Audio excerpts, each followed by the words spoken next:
Live mula sa GMA Network Center, 20 taon nang nakatutok. 24 oras. Magandang gabi po, Luzon, Visayas at Mindanao. Inireklamo ng Quezon City Police District si Vice President Sara Duterte.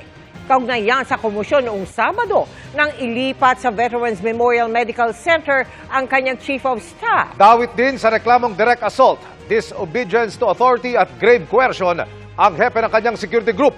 Nakatutok si Oscar Oida. Sa isang press con kanina, ipinakita ng Philippine National Police ang video noong Sabado ng magulong paglipat sa Chief of Staff ni Vice President Sara Duterte mula Batasan papuntang Veterans Memorial Medical Center. Partikular ang bahagi kung saan itinulak umano ng hepe ng security ng bise na si Colonel Raymond Lachica, ang hepe ng Quezon City Police Health and Dental Clinic na si Lieutenant Colonel Van Jason Villamor. Dahil dito, nagsampa kanina ng reklamo sa Quezon City Prosecutor's Office si Villamor kasama si QCPD Director Police Colonel Melesio Buslig laban kina Vice President Duterte at Colonel Lachica. Ito is nangangulugan na nobody is above the law. So kung meron paglabag ay ating sasampahan ng kaso. Hindi po namin inaasahan na magiging ganon ang kahihinatnan nung time ng we were at the Veterans Memorial Medical Center in the performance of our duties, and then naging ganun pa. Ang inihaing reklamo, direct assault, disobedience to authority at grave coercion. Bukod sa bise at kay Lachica, kasama rin sa reklamo ang ilang John Does at Jane Does. Hinihinga namin ng pahayag sina VP Sara at Lachica kaugnay nito. Para sa GMA Integrated News, Oscar Oida, nakatutok, 24 oras. Inalis muna ng Armed Forces of the Philippines sa kanilang mga tauhan na bahagi ng security ni Vice President Sara Duterte. Kabilang sa kanila ang pinuno mismo ng Vice Presidential Security Group na nanulak ng isang pulis sa gitna ng gulo sa paglilipat sa ospital ng Chief of Staff ng OVP. Nakatutok si Chino Gaston.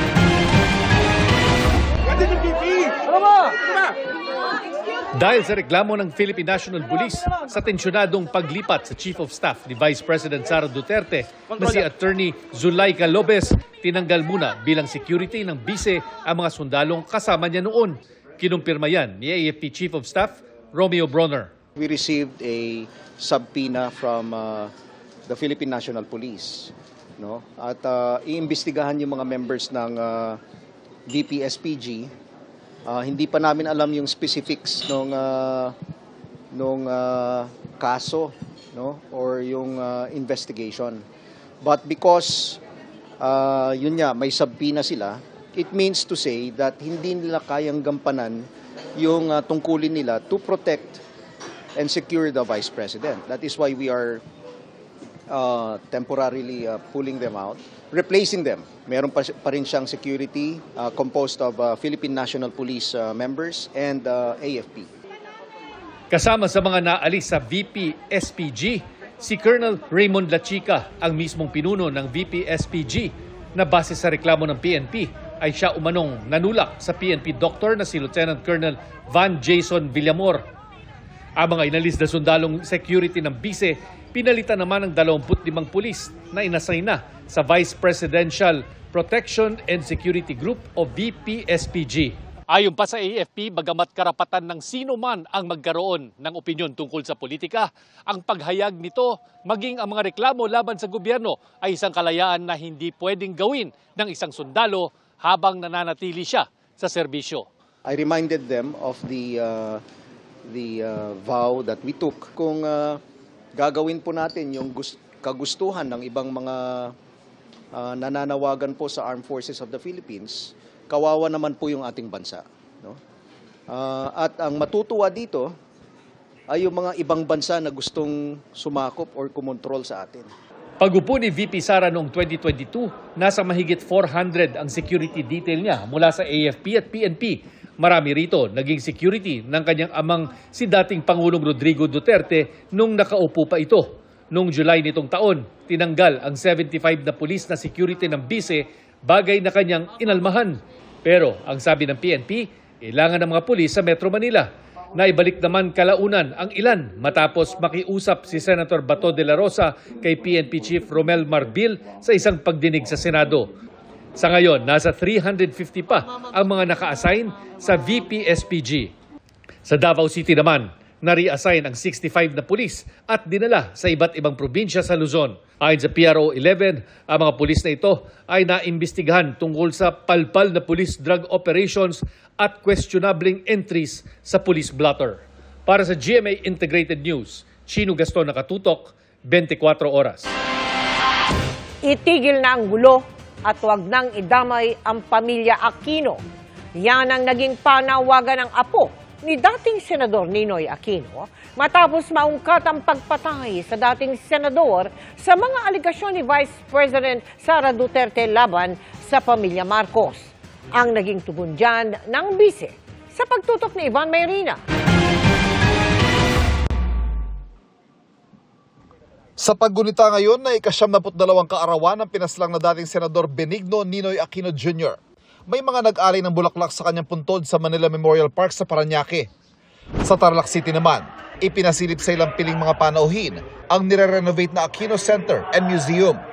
Dito makikita memorabilia mula sa buhay ni Ninoy, ang kanyang may bahay na si Pangulong Cory at kanilang anak na si Pangulong Noynoy. Ang malagim na pagpatay kay Ninoy nanumbalik sa kamalayan ng mga Pilipino matapos itong sabihin ni Vice President Sara Duterte tungkol sa pamilya Marcos. Pumalag nga yung buong bayan nung pinatay ng pamilya nila si Benigno Aquino Jr. Reaksyon dito ng apo ni Ninoy na si Kiko Aquino D. Huwag na raw idamay ang kanilang pamilya. Sana tigilan nyo yan para sa bayan, di ba? Parang huwag kayong manggulo kasi naghihirap ng talagang mga Pilipino. Specifically sa pamilya ko, sana huwag nyo rin panggitin yung kung hindi kayo naniniwala na mahalaga yung karapatang pantao, kung hindi kayo naniniwala na mahalaga yung demokrasya at saka yung konstitusyon natin, huwag mo na sanang bagitin yung pangalan ni Lolo Ninoy. Sabi pa niya, ang turing ko sa mga Duterte, sa mga Marcos, pareho silang ulo, dalawang ulo sila ng parehong halimaw. Ang basa ko po, dalawa po silang nagpapahirap sa bayan na marami silang pinatay nung panahon ni Marcos Sr., nung panahon ni Duterte. Tugon ni VP Sara sa sinabi ni D sa kanyang pamilya, partikular sa amang si dating Pangulong Rodrigo Duterte. Huwag na tayong mag-comment sa mga apo. Oo. Kasi natural sa mga anak at apo ang affinity sa mga magulang at sa grandparents. So, huwag na natin sagutin yan. Hinihingan pa namin ng pahayag si Pangulong Bongbong Marcos at kanyang pamilya pero wala pa silang tugon. Dati na rin itinanggi ng Pangulo na pamilya niya ang nagpapatay kay Ninoy. Para sa GMA Integrated News, Ivan Mayrina, Nakatutok, 24 oras. Inaresto sa Pasay City ang aktres at negosyante na si Neri Naig na wanted sa kasong syndicated estafa at patong-patong na kasong paglabag sa Securities Regulation Code. Tunghayan yan sa aking pagtutok.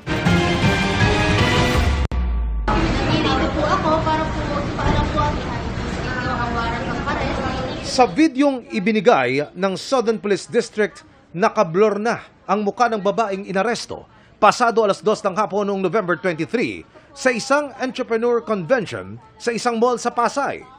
Sa Facebook post ng SPD, hindi nila inilabas ang tunay na pangalan pero tinawag nila itong alias Erin, isang 41 taong gulang na aktres at businesswoman. Kinumpirma ng Bureau of Jail Management and Penology o BJMP na ang inaresto'y ang artistang si Neri Naig Miranda, ang kilalang social media influencer at asawa ni parokya ni Edgar frontman Chito Miranda. Base sa warrant na inisyu ng Pasay City RTC, 14 counts ng paglabag sa Securities Regulation Code ang isa sa reklamo kay Naig.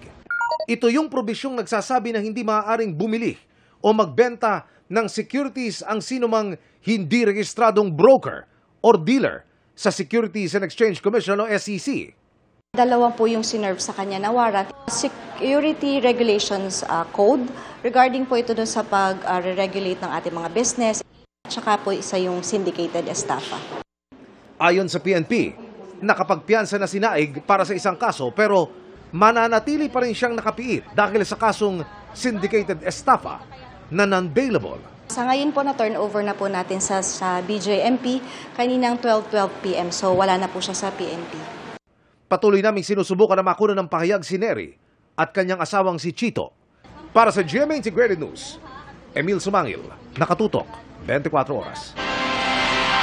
Samantala, dinepensahan ni Chito Miranda ang kanyang asawang si Neri Naig. Sa isang Facebook post, idiniin ni Miranda na hindi nanloko, nanlamang, kumuha at nanghingi ng pera kanino man ang kanyang asawa. Sabi ni Chito, endorser lamang ang kanyang asawa at ginamit para makapanghikayat ng investor. Puna pa niya, bigla na lamang daw inaresto si Neri nang walang notice o sabina. Hindi rin daw binigyan ng pagkakataon na makapagpaliwanag ang kanyang asawa na kinasuhan ng syndicated estafa na non-bailable. Sa gitna ng tensyon sa politika, nanawagan si Manila Archbishop Jose Cardinal Advincula na ipanalangin ng mga lider ng ating bansa. Nangangailangan pa rin umano ng tulong ang mga sinalanta ng sunod-sunod na bagyo. Pero tila nalilihis na raw ang atensyon ng ating mga pinuno sa anyay namumuong political storm. Huwag daw sana magugat ang mga isyu sa politika at pansariling interes sa pagkakawatak-watak ng lipunan. Ipanalangin din daw na magkaroon ng pagpapakumbaba at respeto sa isa't isa para sa kapakanan ng ating bansa at naway mangibabaw ang pagpapatawad at pagkakasundo. Walang anumang grumbling o pag-aalboroto sa hanay ng mga sundalo. Yan ang tiniyak ni Armed Forces Deputy Chief of Staff Lieutenant General Jimmy Larida sa pagdinig ng Commission on Appointments kanina para sa kanyang promosyon at 21 pang opisyal ng AFP. Mananatili anyang tapat ang militar sa konstitusyon sa kabila ng hamon sa kanila ni dating Pangulong Rodrigo Duterte at sa gitna ng banggaan ni na Pangulong Bongbong Marcos at Vice President Sara Duterte. Meron bang mga grumbling sa military ngayon because of the recent events? 100% none, sir. Okay, very good. You have to be loyal to the Constitution, correct? Yes, sir. Thank you. Dumating na ang huling batch ng mga automated counting machine na gagamitin sa eleksyon sa susunod na taon. Agad yang isinailalim sa pagsusuri para maiwasan ang mga aberya. Nakatutok si Sandra Aguinaldo. Sa mga nagdaang eleksyon, karaniwang problema na ang mga iniluluwang balota, hindi napiprint na resibo at paper jam. Sa isang presinto noong 2013, kinailangan pagdut-dutin ng payong ang PCOS machine para i-troubleshoot ang makina. Nitong 2022 naman, nagkainitan ang mga botante at guro dahil sa ilang oras na pilang idinulot ng palyadong vote counting machine. Ang mga aberyang katulad niyan ang gustong maiwasan sa midterm elections sa Mayo ng COMELEC at ng bagong provider na Mirror Systems. Kaya isa sa ilalim sa tinatawag na hardware acceptance test ang mahigit 9,000 unit ng automated counting machine o ACM na dumating sa warehouse ng COMELEC sa Santa Rosa, Laguna. Ito na ang huling batch ng delivery ng makina, kaya kumpleto na ang mahigit 100,000 na ACM na gagamitin sa eleksyon 2025 na dapat sanay sa Disyembre pa makukumpleto. Bukod sa isa-isang pagsusuri, sumasailalim din sa stress test ang 5% ng bawat batch ng delivery. Ito yung ilang oras na tuloy-tuloy pinapatakbo ang makina nang may nakasubok kunwari balota. Dito raw nila nadiskubre ang ilang anilay maliliit na problema sa makina. Hindi ka agad nadidinig yung sa audio, yung pala may kinakailangang i-adjust lang. Yung jamming ng paper, ang na-trace na namin ang naging problem, hindi pala yung scanner, kung hindi ang problem yung papel mismo. Dahil sa kinakailangan, yung mismong pagkakat ng papel ay eksakto at tama. Sunod namang tututukan ng COMELEC ang pagkuha ng international certification para sa makina at software at lahat ng sistemang gagamitin sa botohan. Ang ProVNV Inc., isang Alabama-based technology company, ang susuri sa mga ito para mabigyan ng international certification ang COMELEC. Gagawa rin ng sariling pagsusuri ang Department of Science and Technology. Yan po, international certification ay mandatory requirement po yan ng batas. I-certify nila kung talaga bang maayos at handa yung hardware at saka software. Pero posible kayang hindi makapasa sa international certification ng automated election system? Pagtitiyak ng mirror systems. So we go through a lot of intermediate checks during our manufacturing process, and after the manufacturing assembly, we also go through a complete checks. We are very confident with the quality of the machines. May contingency rin tayo tungkol doon sa paano kapag yung initial findings nag-fail o may problema, ano ang kinakailangan gawin namin. Para sa GMA Integrated News, Sandra Aguinaldo, nakatutok, 24 oras. Matapos ang pinalawig na medical furlough, inilipat na sa Pasig City Jail si Pastor Apollo Kibuloy. Alinsunod niya sa utos ng korte na may hawak sa kanyang kasong qualified human trafficking. Nakatutok si June Veneracion. Naka-wheelchair nang ilabas si Pastor Apollo Kibuloy sa Philippine Heart Center makaraan ng 4 na araw na medical furlough. Pero hindi na siya ibinalik sa PNP Custodial Center. Sa halip, ay diretso siyang inilipat sa Pasig City Jail Male Dormitory, alinsunod sa utos ng korte na may hawak sa kanyang kasong qualified human trafficking. Bagamat merong motion for consideration ang depensa sa korte, inihanda na raw ni Kibuloy ang sarili para sa paglipat sa City Jail. How is he now resilient and fighting? Resilient and fighting, knowing that yung MR namin pending pa, pero harapin niya yon. Sabi nga niya, if it is the will of the Father, I will follow it. Kung sa PNP Custodial Center, mag-isa lang si Kibuloy sa seldang may higaan, banyo at electric fan. Ibang-iba ang kakaharapin niyang sitwasyon sa Pasig City Jail. 2 linggong mananatili sa holding cell si Kibuloy para obserbahan. Pagkatapos ay doon na siya ililipat sa regular na selda. Makakasama ni Pastor Apollo Kibuloy dito sa Pasig City Jail ang 35 iba pang inmate sa selda na may sukat na 20 square meters na kung tutuusin ay para lang sa 5 tao ang ideal capacity. Sa kabuuan, nasa 481% ang congestion rate ng kulungan. Hindi po natin pinahihintulutan yung mga special na treatment po na yon sa kahit na sino man pong PDL. Wala pong exemption yon. So ganun din po ang ibibigay natin kay PDL Kibuloy po. Para sa GMA Integrated News, June Veneracion, nakatutok, 24 oras. Gugulong na bukas sa Bicameral Conference Committee ang mahigit 6.3 trillion peso proposed 2025 national budget matapos lumusot sa Senado at Kamara. Sa ngayon, tapyas pa rin ang pondo ng Office of the Vice President at ang kontrobersyal na AKAP o Ayuda sa Kapos ang Kita program, inilaan muna sa ibang sektor. Nakatutok si Mav Gonzalez. Wala nang diskusyon sa plenaryo ang pagpasa sa panukalang 2025 national budget sa Senado kagabi. Sa caucus o pribadong usapan na lang inayos ang mga gustong amendment ng mga senador. Sa huli, 18 senador ang bumoto pabor sa 6.352 trillion peso national budget habang nag-abstain si Senate Minority Leader Coco Pimentel. Nanatili sa 733 million pesos ang budget ng Office of the Vice President matapos tapyasan ng Kamara ang hinihinging 2 billion pesos ng OVP. Pero ayon sa ilang senador, mahabang diskusyon kahapon kung dadagdagan pa ito. Paliwanag ni Senate Committee on Finance Chair Senador Grace Poe, sapat naman na ito para tumakbo ang opisina. May mga redundant na programa rin daw ang OVP at wala namang hinihinging dagdag na pondo kaya hindi na nila ito tinaasan. Pero nilinaw ni Poe na hindi sila sarado sa posibilidad na mabago ang budget sa Bicameral Conference Committee. Malay natin, pagdating sa BICAM, meron na silang formal request and written letter na nagsasabing gusto nila kasi kailangan talaga nila itong mga programang ito. Subalit sinigurado natin na meron silang kakayanan na gawin pa rin ang kanilang mandato. Isa sa mga nagtulak na taasan ng OVP budget si Senador Bato de la Rosa, pero susunod daw siya sa kagustuhan ng liderato ng Senado. We need mercy. Justification is not needed. We respect the leadership of the Senate. So, That's it. Yun na lang. Huwag mo na lang kami pag-aawayin. Kasi ayaw namin kagulo yung aming institusyon. Kami, si Joel Villanueva, Senator Bongo, si Senator Villanueva, Senator Aimee, ako, and many more. We try to make adjustments. Sa BICAM na rin pag-uusapan ang kontrobersyal na AKAP o Ayuda sa Kapusang Kita program na itinutulak ng mga kongresista. Pero sa bersyon ng Senado, tinanggal ang 39 billion pesos para rito dahil marami pa raw silang tanong ukol dito. Who are the recipients of AKAP?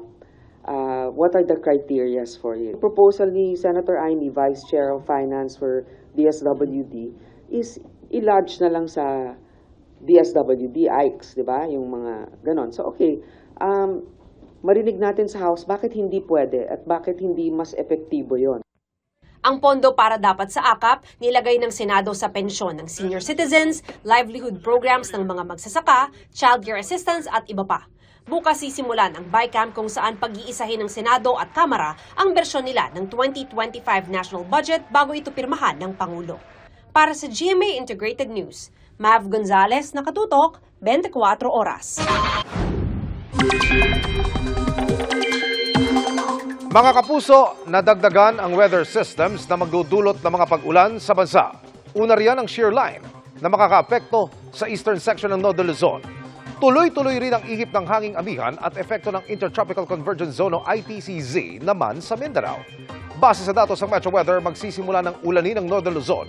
Umaga pa lamang bukas, magtutuloy-tuloyan sa hapon at meron na ring pag-ulan sa Mimaropa at Bicol Region. Halos buong Visayas at Mindanao rin ang uulanin, heavy to intense rains. Ang mararanasan sa maraming probinsya kaya maging alerto sa posibleng pagbaha o landslide sa Metro Manila. Posibleng maalinsangan pa rin ang panahon pero magbaon pa rin ang payong panghanda sakaling may biglaang pag-ulan. Dahil naman sa amihan, nananatiling maalon at delikadong maglayag ang maliliit na sasakyang pandagat sa northern at western seaboards ng Northern Luzon. Iniimbestigahan na ng National Bureau of Investigation ang mga mabibigat at mapanghamong pahayag ni na dating Pangulong Rodrigo Duterte at anak niyang si Vice President Sara Duterte. Ang mga binitawan nilang salita, meron na bang pananagutan sa batas? Alamin sa pagtutok ni Joseph Moro. Mabigat! Pag pinatay ako, patayin mo si BBM, si Lisa Araneta at si Martin Romualdez. Mapanghamon. I'm challenged to the military itself. Kung protector sila ng Constitution, are they willing to still protect the president who is a drug addict for another 4 years? Ang mga sinabi ni Vice President Sara Duterte at amang si dating Pangulong Rodrigo Duterte, iniimbestigahan na ng National Bureau of Investigation. Pero anong pananagutan sa batas kung meron man ng ganitong klase mga pananalita?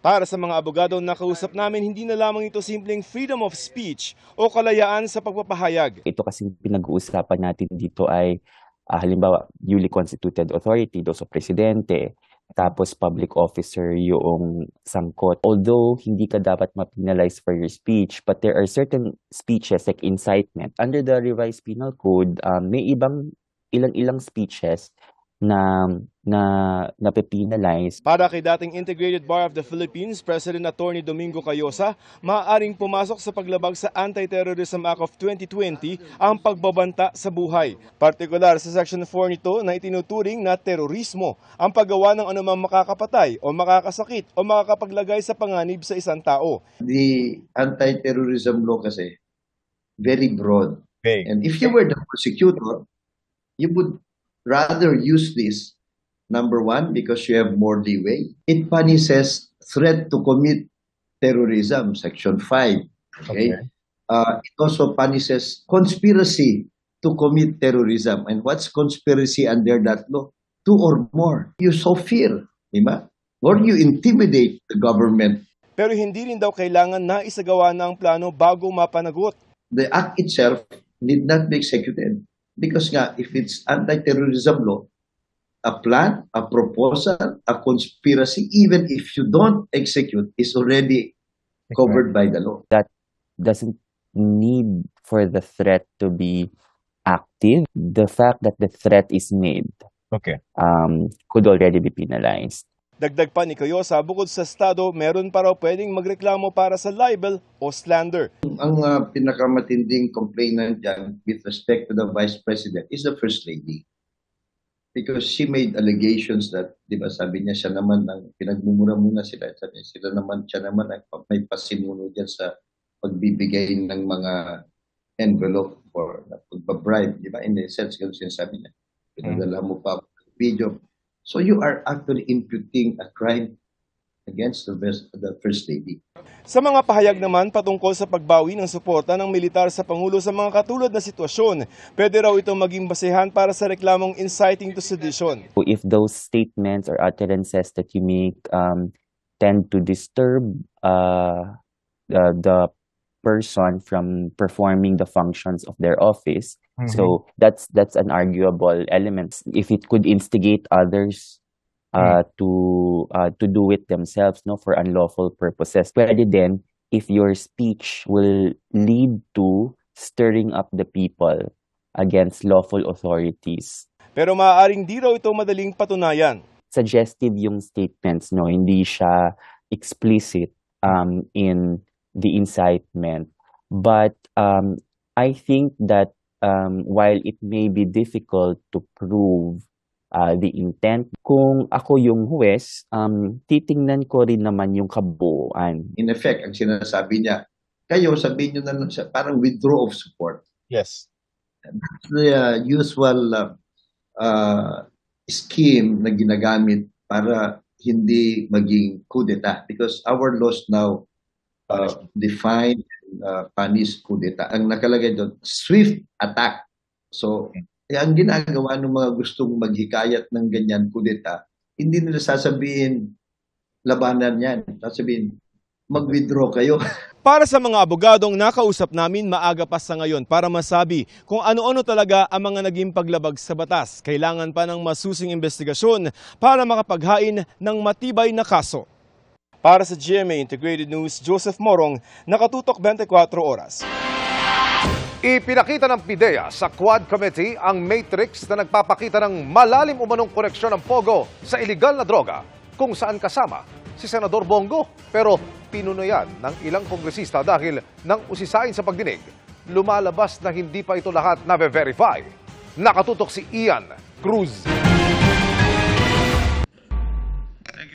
Sa matrix na ito, pinakita ng PIDEA sa Quadcom ang masalimuot na mundo ng Pogo at mga koneksyon nila sa iba't ibang krimen at sindikato sa bansa kasama ng iligal na droga. Sa presentasyon ng PIDEA, iniugnay nila ang isang Alan Lim na isa raw drug personality na wanted sa China, isang casino junket operator at sangkot sa iba't ibang krimen tulad ng kidnapping. Incorporator daw si Lim ng kontrobersyal na Pharmaly Corporation na nakakuha ng 11 billion peso government contract para sa COVID-19 pandemic supplies noong panahon ni dating Pangulong Duterte. Sabi ng PIDEA, si Lim ay malapit na kaibigan ni Senador Bongo na nooy Special Assistant to the President at kay Michael Yang na dating Economic Advisor ni Duterte. Pero nadismaya ang mga kongresista nang usisain ang PIDEA sa matrix nila.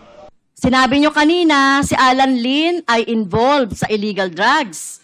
So, ang ibig bang sabihin, involved din si Senator Bongo sa drugs since kinonect nyo po siya. So, ano po yung ibig sabihin po nung arrow nyo? Ma'am, according to our informant, they are just close friends. That's why we just put it there. They are just close friends. It is not specific that they are involved in drugs. That's why we have these incorporators, just to interlink them. And we are still digging that what we can have against these people. It is not yet complete, ma'am. Close friends. So alam po ni Bongo ang mga trabaho po ni Alan Lim. Na alam po ni Senator Bongo, dahil sila ay close friends, alam po niya na si Lim ay involved sa illegal drugs. That would be answered by Senator Bongo, ma'am, not us yet. Because we are still investigating, we do not have concrete proof yet of what their transactions is. So sorry po, Asek Gumban, wag po kayong gagawa ng ganyang matrix na incriminating at kinoconnect nyo, tapos ang title nyo ay illegal and Pogo drugs connection. It also would be wrong for you to include a person who is not involved in those alleged crimes. Ase Gumban, huwag tayong magkakamali because you do not want to accuse a wrong person. Ase Gumban. Yes, Mr. Chair. Itinanggi naman ni Senador Bongo na kaibigan niya si Alan Lim. Panahon ng eleksyon ngayon, siraan. Kukulayan ka ng itim para pumuti yung iba. Rehash na naman po ito, yung napaka-irresponsable naman po ng PDEA sa kanilang ihahayag sa mga hearings. Ito na ang ika-12 hearing ng Quadcom ukol sa Pogo at drugs. Para sa GMA Integrated News, Ian Cruz, nakatutok 24 oras. Sinagot ni Vice President Sara Duterte ang ilang isyong kinakaharap, kabilang ang mga inihahandang kaso laban sa kanya at ang usapin ng pagpapa-impeach sa kanya. May tugon din siya sa Quezon City Police na nagsampa ng reklamo laban sa kanya. Mula Zamboanga City, tinutukan niyan live ni Marisol Abduraman. Marisol? Nagpunta dito sa Zamboanga City si Vice President Sara Duterte para mamahagi ng tulong. Sa press conference, sinabi ng bise na natatawa na lang siya sa mga isinampa at inihahandang mga reklamo laban sa kanya. Paniwala si Vice President Sara Duterte, hindi tatayo ang mga inihahandang reklamo laban sa kanya, kabilang ang sinasabi ng National Bureau of Investigation na grave threat at posibleng paglabag sa anti-terror law. Dahil sa kanyang sinabing kung papating siya, may kinausap siyang papatay din kay Pangulong Bongbong Marcos. On face value, it will not hold water. And then, ang pangalawa is yung grave assault. I believe pinipilit na lang talaga nila na gawa ng kaso yung mga remarks ko. And pangatlo, natatawa ako sa violations on the anti-terrorism law kasi sinusubukan nila to reach sa aking properties and assets. Ginawa na raw ito ng Marcos administration nang kasuhan si dating Congressman Arnolfo Teves Jr. Tanong ako sa Negros kung anong nangyari doon kasi nga tinitingnan ko yung ginagawa nila and they're doing the Arnie Teves playbook. Ang ginawa nila doon, pumasok sila sa mga bahay, mga properties. Nagsasabi sila, may clearing team kami. Para daw safe mag-search, mauuna yung clearing team, maglalagay ng kung ano-anong baril o kung ano-anong mga posibleng illegal na mga bagay, kasama na droga, ganon. Pagkatapos, papasok ang search team. So sa pinang pagpapa-impeach umano sa kanya, pwede daw nila itong subukan. They can always, gumastos at magwaldas ng pera ng gobyerno para i-impeach ang Vice President. Kung yan ba naman ang gusto nila, pagtakpan ng pagtakpan ang kakulangan at pagsisinungaling ng administrasyon. Para lang hindi mapansin ng mga tao na maraming mga pangako ang napako. Muli namang iginit ng bise na active at totoo ang banta sa kanyang buhay at may duda si Duterte kung bakit hindi ito pinapansin ng administrasyon para daw makaupo si Speaker Martin Romualdez. The Vice President is the first in line. So ibig sabihin, the state is required, is mandated by the Constitution and by laws to protect the Vice President. Kasi pag nawala ang Presidente, siya yung susunod. Kasi siya yung reserve. Kasi pag hindi mo pinoprotektahan ng reserve mo, pipili sila doon sa mga members ng Congress. Baka nga ganun yung gusto nilang gawin, no? Hindi na sila masusunod sa Constitution. Tungkol naman sa isinampang reklamo ng Quezon City Police laban sa kanya at sa hepe ng kanyang security sa gitna ng magulong paglilipat sa ospital sa kanyang Chief of Staff noong Sabado, sinabi ni VP Sara na maghahain din siya ng sarili niyang reklamo. Initially, we are filing charges against them as well. For disobedience, for kidnapping, for robbery. Hiningan pa namin ng pahayag ang mga nabanggit ni Vice President Duterte.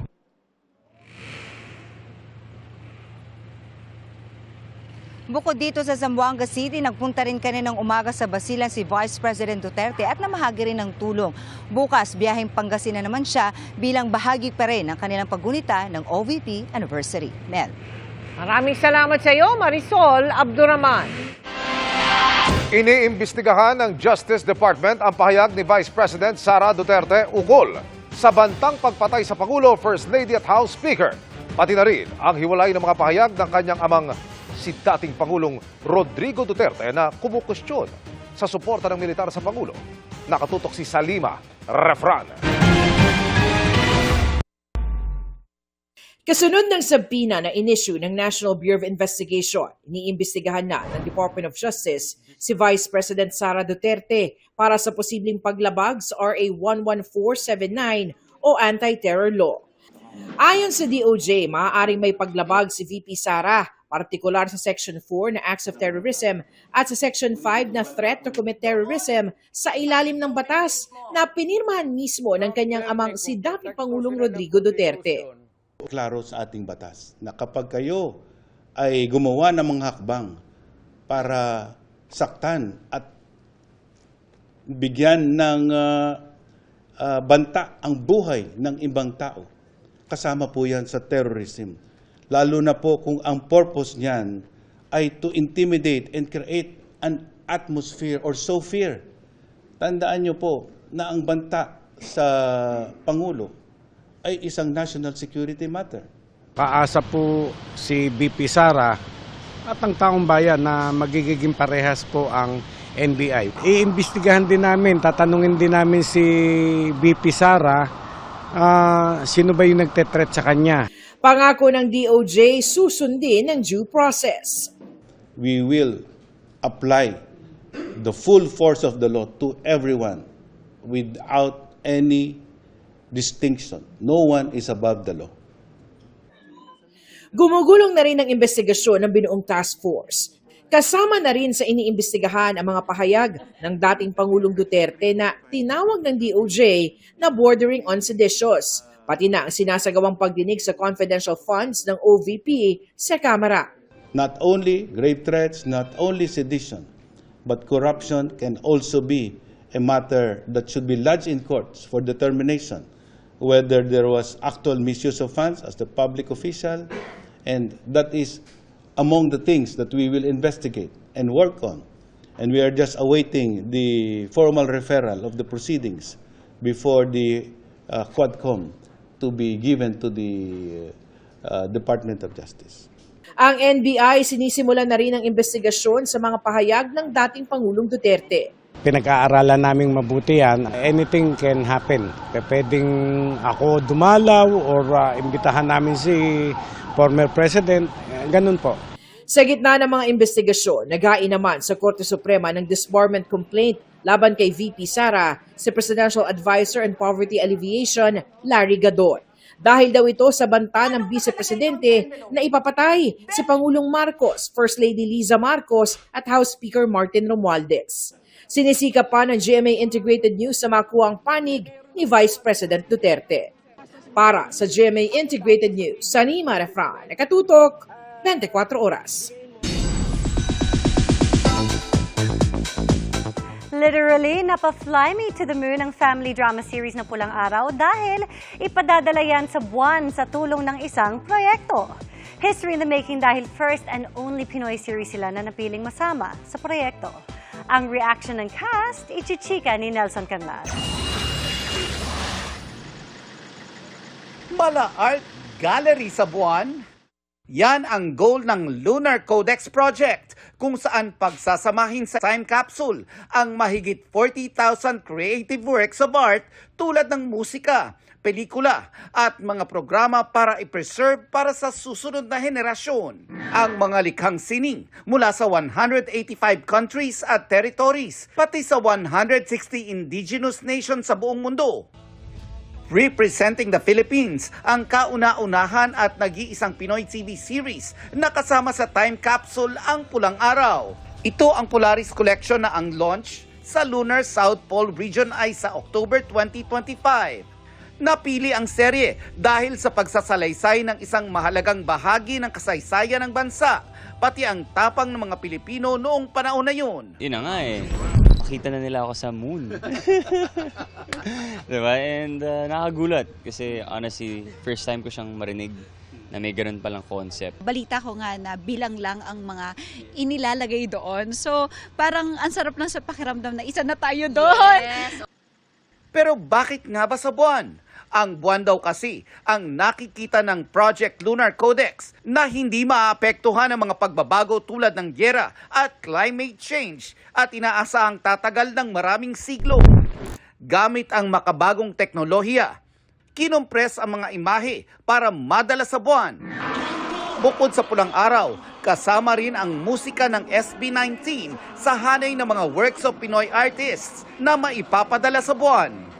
It costs about $1 million per kilogram to send things out into space. That's very expensive. But one of the biggest things that we've done is we've used semiconductor technologies on something called nanofish. And I can bring this up closer to the screen, and you can see that this little disc, which is the size of about an American quarter, has little dots on it. Well, each of these dots is actually the page of a book or a catalog, an art catalog. So you can miniaturize an art catalog, something like that. Isang karangalan naman daw para kina Alden at Barbie na mapasama sa proyekto ang serye. Kanina nga this morning in-announce yan ni Direk Dom, and we're very honored na napili yung proyekto namin para magkaroon ng opportunity to be part of the Lunar Codex project. So maraming salamat for the opportunity po. We are all very honored and surprised actually dahil hindi namin talaga inaasahan na mapapabilang kami. Nelson Canlas, updated sa Showbiz Happenings. At yan ang mga balita ngayong Miyerkules, mga kapuso, 28 days na lang, Pasko na. Ako po si Mel Tiangco, para sa mas malaking misyon. Para sa mas malawak na paglilingkod sa bayan, ako po si Emil Sumangil. Mula sa GMA Integrated News, ang News Authority ng Pilipino. Nakatuto kami 24 oras. Ganito ang Pasko ng